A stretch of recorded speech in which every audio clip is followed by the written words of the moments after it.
Welcome to CSR centre. CSR online training Kannada ಚಾನೆಲ್ಗೆ ನಿಮ್ಮೆಲ್ಲರಿಗೂ ಸ್ವಾಗತ. ನೀವು ಇನ್ನೂ ನಮ್ಮ ಚಾನೆಲ್ ಅನ್ನ ಸಬ್ಸ್ಕ್ರೈಬ್ ಮಾಡಿಲ್ಲ ಅಂದ್ರೆ ಪ್ಲೀಸ್ ಸಬ್ಸ್ಕ್ರೈಬ್ ಮಾಡಿ ಮತ್ತು ಬೆಲ್ ಐಕನ್ ಅನ್ನ ಕ್ಲಿಕ್ ಮಾಡಿ. ನಮ್ಮ ಚಾನೆಲ್ ಅಲ್ಲಿ ಬರುವಂತಹ ಎಲ್ಲಾ ಹೊಸ ವಿಡಿಯೋಗಳನ್ನ ನೀವು ನೋಡೋದಕ್ಕೋಸ್ಕರ. ನಮ್ಮ ಚಾನೆಲ್ ಅಲ್ಲಿ ಬರುವಂತಹ ವಿಡಿಯೋಗಳು ನಿಮ್ಗೆ ಇಷ್ಟ ಆದಲ್ಲಿ ಪ್ಲೀಸ್ ಲೈಕ್ ಮಾಡಿ, ಶೇರ್ ಮಾಡಿ ಮತ್ತು ಕಮೆಂಟ್ ಮಾಡಿ ಅಂತ ಹೇಳ್ತಾ ಮತ್ತೊಮ್ಮೆ ನಿಮ್ಮೆಲ್ಲರಿಗೂ ಸಿಎಸ್ಆರ್ ಆನ್ಲೈನ್ ಟ್ರೈನಿಂಗ್ ಕನ್ನಡ ಚಾನೆಲ್ಗೆ ಸ್ವಾಗತ. ಇವತ್ತು ನಾವು ನೋಡೋಣ ಹಿಂದಿಯ ವರ್ಣಮಾಲಾಕ್ಷರಗಳ ಬಗ್ಗೆ. ನೀವಿಲ್ಲಿ ನೋಡ್ತಾ ಇರಬಹುದು, हिंदी भाषा में वर्ण दो प्रकार के होते हैं, उसमें एक स्वर और दूसरा ವ್ಯಂಜನ. ಕನ್ನಡ ವರ್ಣಮಾಲಾಕ್ಷರಗಳಲ್ಲಿ ಯಾವ ರೀತಿಯಾಗಿ ನಾವು ಸ್ವರಗಳು ವ್ಯಂಜನಗಳು ಅಂತ ವಿಭಾಗ ಮಾಡ್ತೀವಿ, ಹಿಂದಿಯಲ್ಲೂ ಸಹ ಅದೇ ರೀತಿಯಾಗಿ ನಾವಿಲ್ಲಿ ಹಿಂದಿಯ ವರ್ಣಮಾಲಾಕ್ಷರದಲ್ಲಿ ಎರಡು ಭಾಗಗಳನ್ನಾಗಿ ಮಾಡ್ತೀವಿ. ಮೊದಲನೆಯದು ಸ್ವರಗಳು ಮತ್ತು ಎರಡನೆಯದು ವ್ಯಂಜನಗಳು. ಸ್ವರಗಳಲ್ಲಿ ನಾವಿಲ್ಲಿ ನೋಡ್ತಾ ಹೋದ್ರೆ वे वर्ण जिनके उच्चारण में किसी अन्य वर्ण की सहायता की आवश्यकता नहीं होती उसे हम स्वर कहते हैं. ನಾವಿಲ್ಲಿ ಯಾವುದೇ ಅಕ್ಷರಗಳನ್ನ ಉಚ್ಚಾರಣೆ ಮಾಡಬೇಕಾದ್ರೆ ಬೇರೆ ಅಕ್ಷರಗಳ ಸಹಾಯವನ್ನ ನಾವಿಲ್ಲಿ ತಗೊಳ್ಳೋದಿಲ್ಲ. ಆ ರೀತಿಯಾದ ಅಕ್ಷರಗಳನ್ನ ನಾವಿಲ್ಲಿ ಸ್ವರಗಳಂತೇಳಿ ಕರಿತೀವಿ. ಎಕ್ಸಾಂಪಲ್ ನಾವು ನೋಡೋದಾದ್ರೆ ಆ ಅಕ್ಷರವನ್ನ ನಾವಿಲ್ಲಿ ಬಿಡಿಸಿ ಬರೆಯೋಕೆ ಆಗೋದಿಲ್ಲ, ಯಾಕಂದ್ರೆ ಆ ಒಂದು ಸ್ವತಂತ್ರ ಅಕ್ಷರ ಆಗಿರುತ್ತೆ. ಆ ಅಕ್ಷರದ ಉಚ್ಚಾರಣೆಗೆ ನಾವಿಲ್ಲಿ ಬೇರೆ ಯಾವುದೇ ಅಕ್ಷರದ ಸಹಾಯವನ್ನ ತಗೊಳ್ಳೋದಿಲ್ಲ. ಆದ್ರೆ ನಾವು ಕ ಅಕ್ಷರವನ್ನ ಉಚ್ಚಾರಣೆ ಮಾಡ್ಬೇಕಾದ್ರೆ ಕ ಪ್ಲಸ್ ಆ ಎರಡು ಅಕ್ಷರಗಳನ್ನ ಸೇರಿಸಿ ನಾವಲ್ಲಿ ಕ ಅಕ್ಷರವನ್ನ ಉಚ್ಚಾರಣೆ ಮಾಡ್ತೇವೆ. ಈ ರೀತಿಯಾಗಿ ಯಾವ ಒಂದು ಅಕ್ಷರಗಳು ಬೇರೆ ಯಾವುದೇ ಅಕ್ಷರಗಳ ಸಹಾಯವನ್ನ ತಗೊಳ್ಳೋದಿಲ್ಲ, ಆ ರೀತಿಯ ಅಕ್ಷರಗಳನ್ನ ನಾವಿಲ್ಲಿ ಸ್ವರಗಳಂತೇಳಿ ಕರಿತೀವಿ. ನಾವಿಲ್ಲಿ ನೋಡೋದಾದ್ರೆ ಹಿಂದಿ ವರ್ಣಮಾಲಾ ಮೇ 13 ಸ್ವರ ಹೈ, ಜೈಸೆ ಆ ಆ ಇ ಈ ಉ ಉ ರು ಎ ಐ ಓ ಔ ಅಂ ಅಹ. ನೀವಿಲ್ಲಿ ನೋಡಬಹುದು, ಹಿಂದಿ ವರ್ಣಮಾಲೆಯ ಸ್ವರಗಳಲ್ಲಿ 13 ಅಕ್ಷರಗಳನ್ನ ನಾವಿಲ್ಲಿ ಗುರುತಿಸ್ತೀವಿ. ಅ ಆ ಇ ಈ ಉ ಉ ರು ಎ ಐ ಓ ಔ ಅಂ ಅಹ. ನಂತರ ನೀವಿಲ್ಲಿ ನೋಡಬಹುದು, ಸ್ವರಗಳು ಏನು 13 ಅಕ್ಷರಗಳಂತ ನಾವಿಲ್ಲಿ ಗುರುತಿಸ್ತೀವಿ, ಆ ಸ್ವರಗಳಲ್ಲಿ ಸಹ ನಾವು ಭಾಗಗಳನ್ನ ಮಾಡ್ತೀವಿ. ಸ್ವರಕ್ಕೆ ದೋ ಭೇದ ಹೋತೆ ಹೈ, ಏಕ್ ಮೂಲ ಸ್ವರ और दूसरा ಸಂಯುಕ್ತ ಸ್ವರ. ಸ್ವರಗಳಲ್ಲಿಯೂ ಸಹ ನಾವು ಎರಡು ಭಾಗಗಳನ್ನಾಗಿ ಮಾಡ್ತೀವಿ, ಒಂದು ಮೂಲ ಸ್ವರ, ಇನ್ನೊಂದು ಸಂಯುಕ್ತ ಸ್ವರ. ಇಲ್ಲಿ ನೀವು ನೋಡಬಹುದು ಮೂಲ ಸ್ವರಗಳಂತ ನಾವು ಯಾವ ಯಾವ ಅಕ್ಷರಗಳನ್ನ ಕರಿತೀವಂತ. ಆ ಆ ಇ ಈ ಉ ಉ ಎ ಮತ್ತು ಓ ಅಕ್ಷರಗಳನ್ನ ನಾವಿಲ್ಲಿ ಮೂಲ ಸ್ವರಗಳಂತೇಳಿ ಕರಿತೀವಿ. ನಂತರ ಸಂಯುಕ್ತ ಸ್ವರಗಳು ನೀವಿಲ್ಲಿ ನೋಡಬಹುದು, ಐ ಮತ್ತು ಔ ಅಕ್ಷರಗಳನ್ನ ನಾವಿಲ್ಲಿ ಸಂಯುಕ್ತ ಸ್ವರಗಳಂತೇಳಿ ಕರಿತೀವಿ. ಯಾಕಂದ್ರೆ ನೀವಿಲ್ಲಿ ನೋಡಬಹುದು ಆ ಪ್ಲಸ್ ಎ ಐ ಅಂತೇಳಿ ನಾವಿಲ್ಲಿ ಉಚ್ಚಾರಣೆ ಮಾಡ್ತೀವಿ. ಔ ಅಕ್ಷರವನ್ನ ನಾವಿಲ್ಲಿ ಉಚ್ಚಾರಣೆ ಮಾಡ್ಬೇಕಾದ್ರೆ ಆ ಪ್ಲಸ್ ಓ ಅಕ್ಷರವನ್ನ ಸೇರಿಸಿ ನಾವಿಲ್ಲಿ ಔ ಅಂತೇಳಿ ಉಚ್ಚಾರಣೆ ಮಾಡ್ತೀವಿ. ಅದಕ್ಕೋಸ್ಕರ ನಾವಿಲ್ಲಿ ಸಂಯುಕ್ತ ಸ್ವರಗಳಂತೇಳಿ ಈ ಅಕ್ಷರಗಳಿಗೆ ಕರಿತೀವಿ. ನಂತರ ನೀವಿಲ್ಲಿ ನೋಡಬಹುದು ಮೂಲ ಸ್ವರಗಳಂತೇಳಿ ನಾವು ಕರಿತೀವಿ.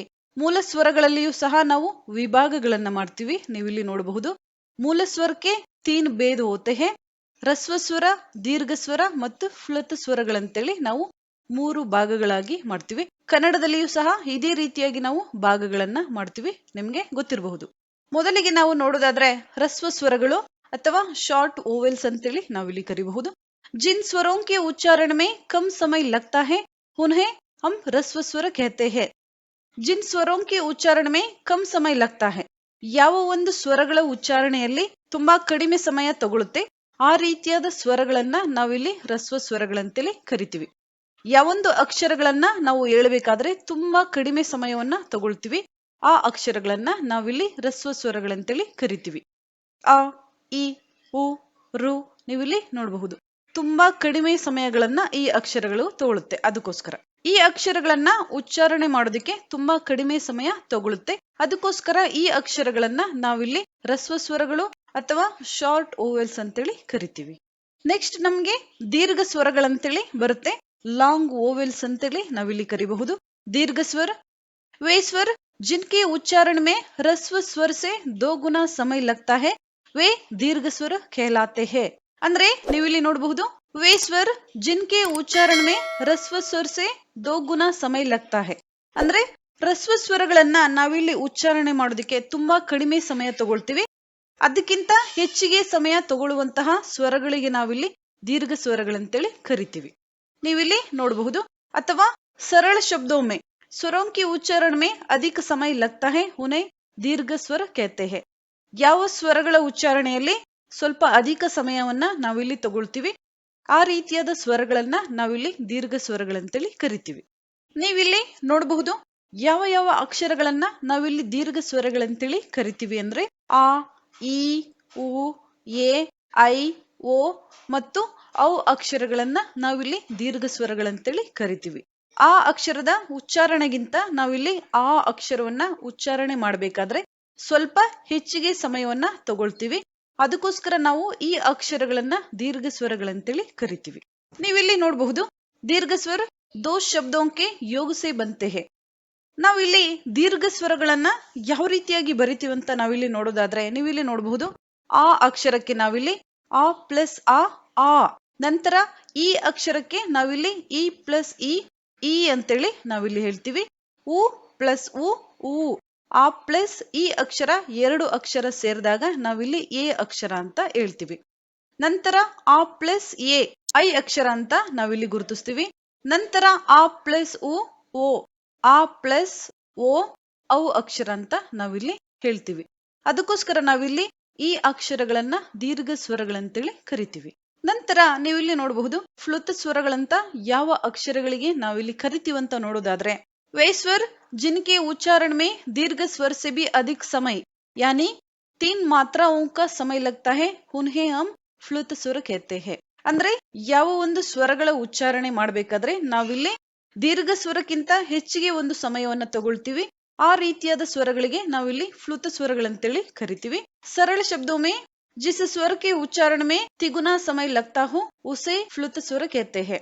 ಯಾವ ಒಂದು ಸ್ವರಗಳ ಉಚ್ಚಾರಣೆಯಲ್ಲಿ ದೀರ್ಘ ಸ್ವರಗಳಿಗಿಂತ ಹೆಚ್ಚಿಗೆ ನಾವು 3 ಪಟ್ಟು ಸಮಯವನ್ನ ತಗೊಳ್ತೀವಿ. ಆ ರೀತಿಯಾದ ಅಕ್ಷರಗಳನ್ನ ನಾವಿಲ್ಲಿ ಫ್ಲುತ ಸ್ವರಗಳಂತೇಳಿ ಕರಿತೀವಿ. ನೀವಿಲ್ಲಿ ನೋಡಬಹುದು ಫ್ಲುತ ಸ್ವರಗಳ ಚಿಹ್ನೆ ಯಾವ ರೀತಿಯಾಗಿ ಇರುತ್ತೆ ಅಥವಾ ಯಾವ ಸಮಯದಲ್ಲಿ ನಾವು ಫ್ಲುತ ಸ್ವರಗಳನ್ನ ಬಳಸ್ತೀವಿ ಅಂತ ನಾವಿಲ್ಲಿ ನೋಡೋದಾದ್ರೆ ಎಸ್ ರೀತಿಯಾದ ಸಿಂಬಲ್ ಅನ್ನ ನೀವಿಲ್ಲಿ ನೋಡಬಹುದು. ಇಸ್ಕಾ ಪ್ರಯೋಗ ಆಕಾರ पुकारते समय किया जाता है जैसे सुनो, राम, ओम. ಈ ರೀತಿಯಾದ ಅಕ್ಷರಗಳನ್ನ ನಾವು ಬರಿಬೇಕಾದ್ರೆ ಈ ರೀತಿಯಾದ ಎಸ್ ಸಿಂಬಲ್ ಅನ್ನ ನಾವಿಲ್ಲಿ ಯೂಸ್ ಮಾಡ್ತೀವಿ. ಕೆಲವೊಂದು ಬುಕ್ಸ್ ಗಳಲ್ಲಿ ಈ ರೀತಿಯಾದ ಸಿಂಬಲ್ ಇರುತ್ತೆ, ನೀವು ನೋಡಿರಬಹುದು. ನೆಕ್ಸ್ಟ್ ನೀವಿಲ್ಲಿ ನೋಡೋದಾದ್ರೆ हिंदी में साधारणतः फ्लुत का प्रयोग नहीं होता है. वैदिक भाषाओं में फ्लुत स्वर का प्रयोग अधिक हुआ है. इसे त्रिमात्रिक स्वर भी कहते हैं. ಇಲ್ಲಿ ನಾವು ಹಿಂದಿ ಗ್ರಾಮರ್ ಅಲ್ಲಿ ಹೆಚ್ಚಿಗೆ ಫ್ಲುತ ಸ್ವರಗಳ ಬಗ್ಗೆ ಅಧ್ಯಯನ ಮಾಡೋದಿಲ್ಲ. ಆಧುನಿಕ ಹಿಂದಿಯಲ್ಲಿ ನಾವು ಈ ರೀತಿಯಾದ ಅಕ್ಷರಗಳನ್ನ ತುಂಬಾ ಕಡಿಮೆ ನೋಡ್ತೀವಿ. ಆದ್ರೆ ವೈದಿಕ ಭಾಷೆಯಲ್ಲಿ ಫ್ಲುತ ಸ್ವರಗಳ ಪ್ರಯೋಗ ತುಂಬಾ ಅಧಿಕವಾಗಿರುತ್ತೆ. ಅದಕ್ಕೋಸ್ಕರ ಈ ಸ್ವರಗಳಿಗೆ ನಾವಿಲ್ಲಿ ತ್ರಿಮಾತ್ರಿಕ ಸ್ವರ ಅಂತೇಳಿ ಸಹ ಕರಿತೀವಿ. ಕೆಲವೊಂದು ಪುಸ್ತಕಗಳಲ್ಲಿ ಈ ರೀತಿಯಾಗಿ ಸಹ ಬರೆದಿರ್ತಾರೆ, ನೀವು ನೋಡಿರಬಹುದು. ನೆಕ್ಸ್ಟ್ ನೀವಿಲ್ಲಿ ನೋಡಬಹುದು ಆಯೋಗವಾಹ ಅಂತೇಳಿ ನಾವಿಲ್ಲಿ ಕರಿತೀವಿ.